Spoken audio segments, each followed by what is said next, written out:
स्थानिक गुन्हे शाखेचे पोलीस निरीक्षक श्रीराम पवार यांनी दुचाकी चोरट्यांना पुन्हा एकदा दणका देत त्यांच्याकडील 10 दुचाक्या जप्त करत लाखो रुपयांचा मुद्देमाल हस्तगत केला आहे। यात एका अल्पवयीन बालकासह 2 आरोपींना बेड्या ठोकल्या आहे। पवारांनी केलेल्या कारवाईमुळे दुचाकी चोरट्यांचे धाबे दणाणले आहे।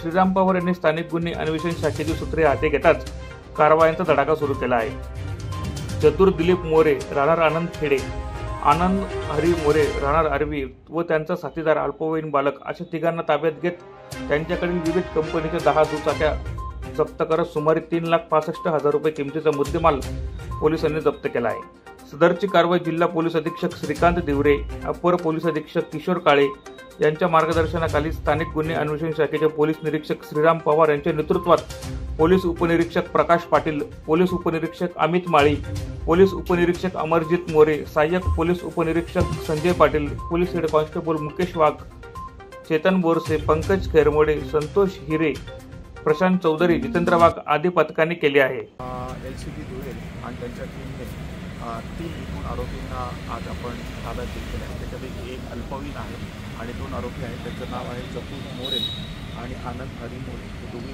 आर्मीचे राहणार आहे आणि एक अल्पवयीन असल्यामुळे त्याचं नाव सांगता येणार। त्यांच्याकडनं आतापर्यंत आपण 10 मोटरसायकल जप्त केलेले आहेत। त्याच्यापैकी 5 जे आहेत त्याच्यामध्ये गुन्हे दाखल झालेले आहेत त्याच्यामध्ये, आणि दुसरे ज्या 5 आहेत ते आता कुठे आहेत आपण त्याची खात्री करत आहोत। प्रतिनिधी सुनील निकम, माझा महाराष्ट्र न्यूज, धुळे।